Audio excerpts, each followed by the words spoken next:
Përshëndetje nderuar miq, ja ku jemi sërish në emisionin ton Realitete Ekonomike.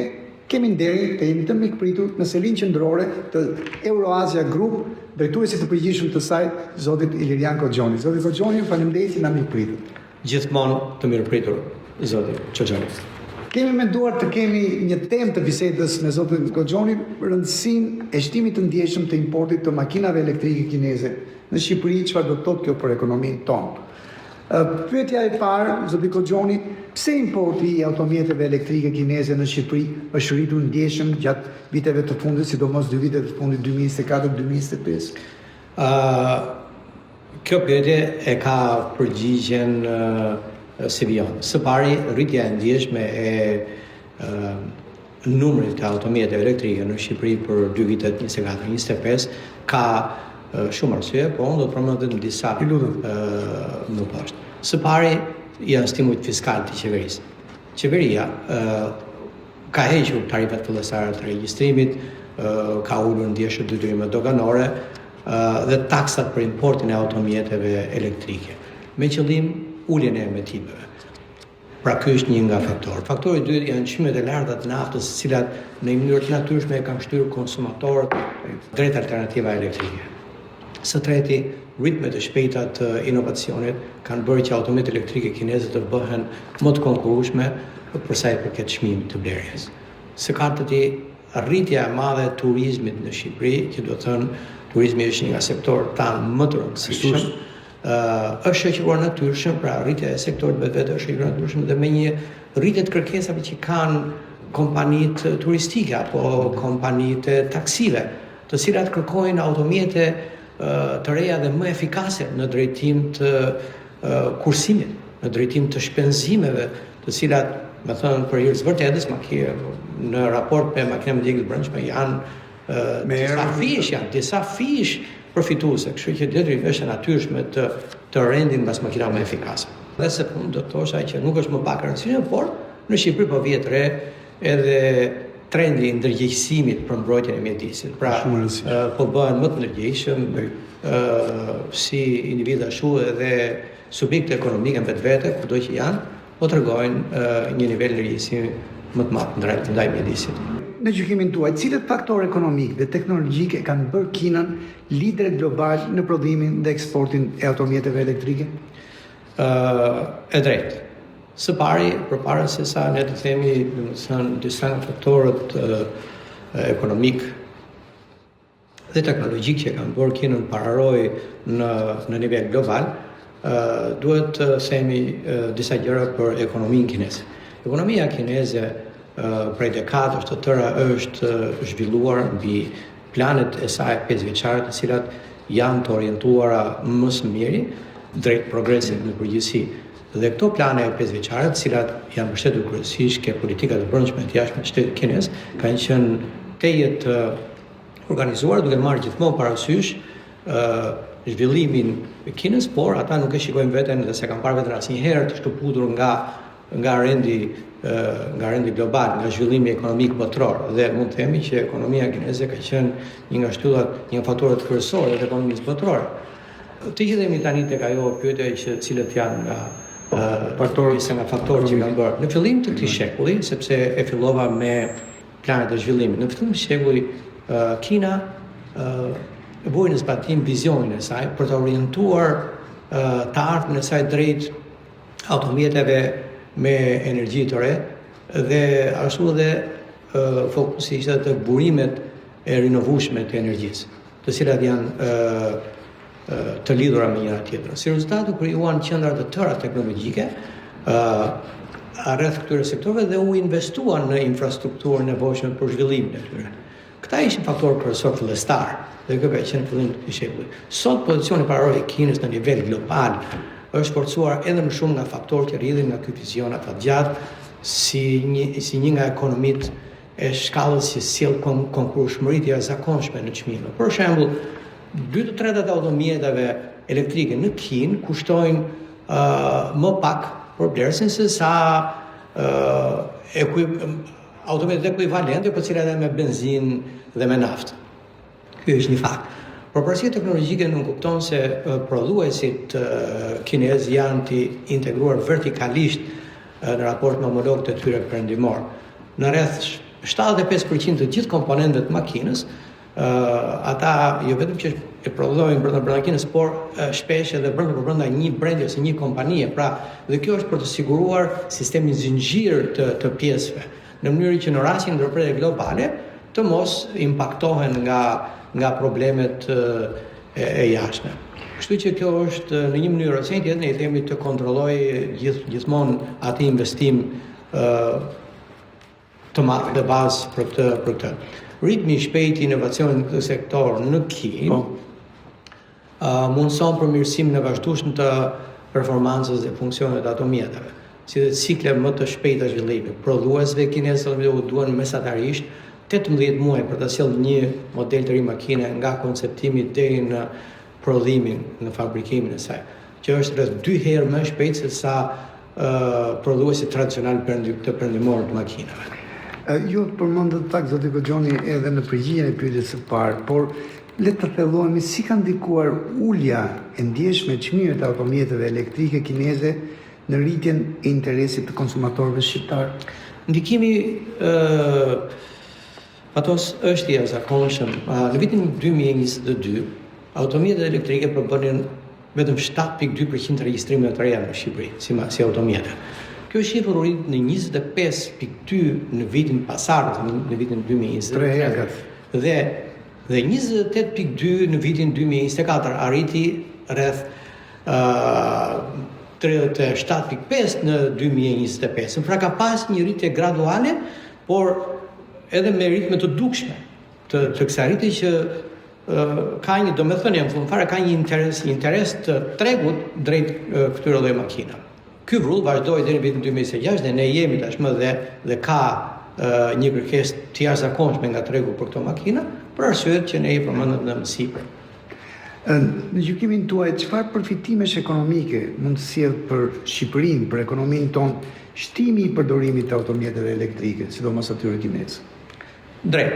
Tani, këto përfitime janë të shumëfishta. Së pari, një ulje e ndjeshme të kostave të import karburanteve. Së dyti, kursimet konsiderueshme patjetër për drejtuesit dhe pronarët e flotave, falë shpenzimeve më të ulta për energjinë dhe mirëmbajtjen e këtyre lloj makinave. Së treti, rritje e përfitueshmërisë së flotave komerciale. Se ka dhe një promovim të turizmit të gjelbër, pasi edhe turistët të atë nivelit pak më të lartë, që i quajmë domethënë elitar, turizmi elitar, evropian apo edhe nga vende të tjera, që kanë një fuqi shpenzuese më të madhe, ata detyrimisht japin përparësi të destinacionit që ne i themi eco-friendly environment. Kështu që në që të jetë sa më miqësor mjedisi rreth tyre, dhe që lidhet gjithmonë me gjelbrimin. Dhe së fundmi zvoglimi i kostave që lidhen me dëmet ndaj shëndetit publik dhe mjedisit. A mund të ndikojë zgjerimi i automjeteve elektrike në uljen e importit të karburanteve, sepse ne jemi një vend që 100% të karburanteve e importojmë dhe të deficitit tregtar energjetik të vendit tonë? Po, absolutisht. Zhvendosja e shpenzimeve të konsumatorëve nga karburantet e importuara drejt energjisë elektrike të prodhuar në vend, forcon bilancin tregtar vetvete, ashtu si kurse një herëzi përmirëson dhe stabilitetin ekonomik të vendit. Kështu që kjo është një faktor kryesor të të. Si ndikon përdorimi i automjeteve elektrike në uljen e ndotjes së ajrit? Ju e thatë pak më përpara në përgjigjet më parshme që është një mënyrë shumë miqësore me mjedisin, por edhe në përmirësimin e mjedisit urban në qytetet tona. Në përgjithësi, automjetet elektrike nuk kanë ato tubat e shkarkimit të emetimeve, kështu që është shumë e thjeshtë. Ato duke reduktuar ndotjen e ajrit, ato eliminojnë dhe emetimet në përgjithësi. Ndotja e ajrit në zonat urbane të Shqipërisë ndikohet, ndihesh nga shumë edhe nga vetë struktura demografike e sektorit automjeteve, që vazhdon të dominohet akoma domethënë gjithmonë akoma nga automjetet me djegje të brendshme, me motor me djegje të brendshme. Por Kjo do kohën e vet, natyrisht, do të vi dita kur ato gradualisht duke u subvencuar flotat e makinave me karburant, me dikët brendshme me makinat, por kjo do një periudhë të caktuar. Por është në drejtimin e duhur dhe me ritmin e duhur. Së tepër, edhe një element, Tirana në vetvete është si një lloj mbrojtëse, duke pasur edhe një pjesë malore, dhe kështu që ana topografike natyrore është një ndihmë. Ndryshe nga shumë vende të tjera të cilat janë më të ekspozuara. Edhe përveç tjera, duhet të thënë që Shqipëria edhe burimet e saj, burimet kryesore të energjisë ka nga hidrocentrale, kështu që ajo vetvete është energji e pastër. Dhe kjo në vetvete domethënë ndihmon, është një element shtesë. A mund të ndihmojë zgjerimi i automjeteve elektrike në përmbushjen e objektivave të Shqipërisë të vendit tonë për tranzicionin e gjelbër, por edhe për integrimin evropian? Ne e dim fare mirë marrëveshjen e gjelbër të Bashkimit Evropian. Patjetër. Unë sa po e përmenda, duke qenë se mbi 90%, 93% e energjisë elektrike të prodhuar në Shqipëri vjen nga hidrocentrale. Ndikimi mjeditor i kalimit drejt mobilitetit elektrik është jashtëzakonisht i lartë dhe pozitiv. Ndryshe nga shumë vende të tjera, ne nuk kemi të bëjmë me transferim të ndotjes së emetimeve thjesht nga rruga e qytetit drejt termocentrale me reaktive të larta e karbonit. Bashkimi Evropian ka hapur zyrtarisht negociatat me Shqipërinë në kuadër të Blue Capitol të 4, mos gabojm, që është agenda e gjelbër për Green Deal e Evropës, zgjerimi i rrjetit të transportit të pastër, pra me flotat makina elektrike, natyrisht është një krijesë e domosdoshme edhe për mbylljen e kapitullit, sepse ato janë hapur me shumë sukses, por duam dhe mbylljen e tyre me suksesme, duke qenë që ekuivalenca e këtij suksesi në mbylljen e saj është rezultati konkret, arritjet që do të kemi në nivelin praktik, dhe besoj që kjo është e arritshme sepse nisur dhe nga statistikat e ditëve të sotme ose nga interesi që ka vetë tregu, besoj që do të shkojë drejt asaj realizimit të kësaj kërkese të Evropës. Si po influencon rritja e automjeteve elektrike në zhvillimin e infrastrukturës së karikimit në Shqipëri? Ne e dim që kjo flotë e fuqishme që përshtohet e automjeteve elektrike nuk mund të funksionojë pa një infrastrukturë të duhur të karikimit. A ka investuar grupi që ju përfaqësoni, zoti Goxhoni, Euroasia Group në këtë fushë? Patjetër. Rritja e numrit të automjeteve elektrike nga njëra anë natyrisht kërkon nga një sinkronizim të veprime nga ana tjetër dhe të rritjes së forcimit të sistemit të karikimit të makinave elektrike, për arsye sepse kemi të bëjmë me një sistem të ri karikimi, i cili do të zvendësojë atë sistemin e vjetër, pra ato që janë stacionet tradicionale, stacionet tradicionale të naftës, të gazit apo të gazolit, të benzinës. Kështu që kjo do kohën e vet, por natyrisht është në një ritëm të mirë sepse sot vjen re tendenca, për shembull ne si Euroasia Group kemi një nën kompani e cila është operatore e sistemit të karikimit në territorin shqiptar. Kemi hapur nën kompaninë edhe në Kosovë, së shpejti në Maqedoni edhe në Montenegro. Këto janë të shpejta. Ekipet po punojnë për regjistrimet ligjore të këtyre kompanive dhe për të zhvilluar aktivitetin tonë ekonomik, jo vetëm për shitjen e makinave elektrike, por edhe për sistemin e karikimit. Dhe themi që sistemi i karikimit është në drejtimin e dur,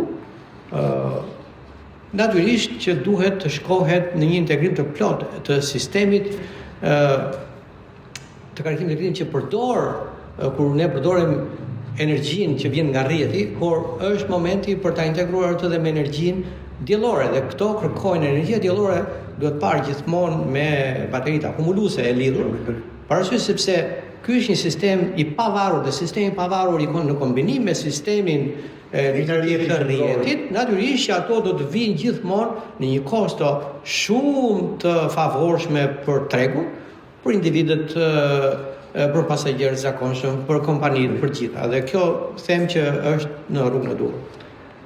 Ju thatë që po shtriheni në rajon dhe kjo është një gjë shumë e mirë në nivel të strukturës së karikimit për makinat elektrike kineze.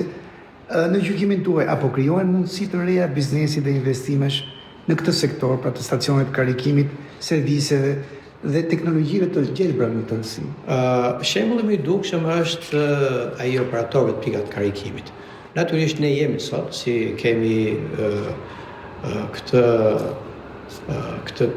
aktivitet ekonomik si operator, ku zgjedhje sipas SaaS, që është shërbimi softwareik, i shërbimi softwareik, përbëjnë shtullën kryesore operacionale. Këto platforma mundsojnë funksionin e sistemet menaxhimit të stacionet karikimit me CSMC, të bazuar në cloud computing si teknologji, të cilat nevojiten për monitorimin, administrimin dhe gjenerimin e të ardhurave nga infrastruktura fizike e karikimit me makina elektrike. Kjo krijon mundësi të reja investimi jo vetëm në infrastrukturë edhe në teknologji, por dhe në shërbimet softwareike, në të që i themi platformat softwareike të specializuar për këtë punë. Është teknologjia e fundit. Është teknologjia e fundit dhe ne si Eurozea Group, në saktë në kompania Eurozea Group e kemi pasur dhe e kemi dhe do të zhvillojmë disa. Dhe të rinjt besojmë me të gjithë njohuritë e tyre të shkencave kompjuterike mund të jenë të tërhequr ndoshta. Patjetër. Kujdes po bëjmë edhe në krahun tjetër dhe për opinionin masiv. Ne mundohemi që të jemi sa më afër shpjegimit nëpërmjet duke e bërë më të kuptueshme nëpërmjet videove të përcaktuara që japim se si mund të edhe për ata që nuk posedojnë këto nivele të teknologjisë ose njohuri të thella të shkencës, natyrisht që ta bëjmë sa më praktike sisteme më të pra ta ulim atë në një nivel më të kuptueshëm si sistem, duke përdorur këtu dhe kartat e sistemit karikimit. Nuk është thjesht vetëm nëpërmjet se mund të bëhet nëpërmjet telefonit, dakor që është, por mund bëjmë thjesht me kartat. Natyrisht dhe karta vetë kërkon disa hapa bazik. Po themi që këto janë në rrugën e mbarë. Zoti Goxhoni, ju keni gjithë jetën si sipërmarrës dhe i suksesshëm.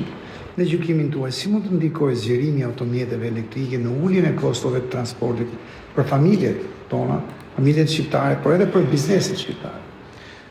Automjetet elektrike afrojnë kursime të konsiderueshme gjatë gjithë periudhës së përdorimit të tyre. Drejtues individual apo pronarë të flotave të ndryshme të kompanive përfitojnë nga shpenzimet më të ulta të energjisë, krahasuar nga ato me karburantet me karburant që janë tradicionale, si dhe nga kostot më të reduktuara për mirëmbajtjen, pasi automjetet elektrike kanë më pak pjesë mekanike dhe kërkojnë një shërbim më modest për zvendësimin e tyre. Pra nuk janë të komplikuara ose me shumë pjesë ose edhe me kosto të larta siç janë makina mekanike të brendshme. Kështu që në këtë drejtim janë avantazhe shumë të mëdha. Është edhe koha e përsyer për kujdesur për makinën me si thua punizim të zakonshëm të karburanteve fosile, është shumë e lartë se sa koha e kujdesjes një makine elektrike. Shumë e drejtë. Është edhe në drejtim të kohës është një kurse shumë për familjet dhe sidomos për biznesin. Koha në fund ditës përkthehet në kosto, kështu që detyrimisht dhe në drejtim të saj është në favor, është në mbrojtje të saj. Pyetja e parafundit për bisedën tonë sot, zoti Goxhoni, çfarë politikash fiskale dhe mbështetëse duhet të ndjekë qeveria jon? Ka ndjekur disa qeveri të rajonit, por edhe qeveri të vendet të zhvilluara të Evropës perëndimore, të Bashkimit Evropian ku duan të shkojnë, për të nxitur më tej përdorimin e automjeteve elektrike. Zgjerimi dhe thjeshtimi i stimujve fiskal që lidhen me detyrimet doganore dhe taksat për importin e pjesë e pajisjeve të karikimit do të ishte një hap shumë i dobishëm. Kjo do të ndihmonte gjithmonë uljen e kostove të investimit, një përshpejtim të ndërtimit të infrastrukturës kaq të kërkuar për karikimin, ashtu sikurse dhe rritjen e adoptimit të automjeteve elektrike nga qytetarët, nga bizneset, nga i gjithë komuniteti. Pyetja e fundit, a mund të konsiderohet kjo periudhë, pra që sapo përshkruan 2 viteve të fundit, 3 viteve të fundit, si fillimi i transformimit të transportit shqiptar drejt lëvizshmërisë së gjelbër dhe teknologjisë elektrike, dhe sa ndihmojnë automjetet elektrike kineze në këtë transformim, do të thoshim rrënjësor? Absolutisht po. Ritmi i transformimit është tashmë mbretërenës, fal kombinimit të çmimeve të përballueshme, cilësisë së përmirësuar dhe larmisë modeleve në treg. Autometet elektrike kineze kanë qenë forca kryesore shtytse pas kalimit të shpejtë të Shqipërisë drejt mobilitetit të qepër. Megjithëse Shqipëria historikisht ka pasur një nga nivelet më të ulta të fuqisë blerëse për autometet në Evropë, ajo është ndërruar gradualisht në një nga vendet më dinamike, pra po shohim një dinamizëm që shpesh kur e krahasojmë këtë nivel dinamik të zhvillimit me vendet e rajonit, shpesh na krijohet ideja me të drejtë që ne po ecim me ritme më të shpejta. Dhe kjo fal nga kërkesat, nga nevoja që sjell tregu, individët detyrimisht do kërkojnë rrugdalje. Bizneset gjithmonë do kërkojnë rrugdalje. Kështu që them që jemi në një rrugë në rrugën dinamike e dur për adaptimin e autometeve elektrike. Autometet elektrike kineze kanë luajtur dhe luajnë rol të rëndësishëm në këtë transformim, duke bërë teknologjinë elektrike edhe më të aksesueshme për qytetarët dhe për gjithë bizneset shqiptare. Zoti Koxhoni, ju falenderoj shumë që na mikpritët dhe për këtë bisedë shumë interesante që na ofruat. Zoti Fatos, jeni gjithmonë të mikpritur, aq më tepër kur bëhet fjalë për situata apo për nevojat ekonomike të tilla, të cilat ne gjithmonë do të jemi në komunikim dhe në bashkëpunim të vazhdueshëm.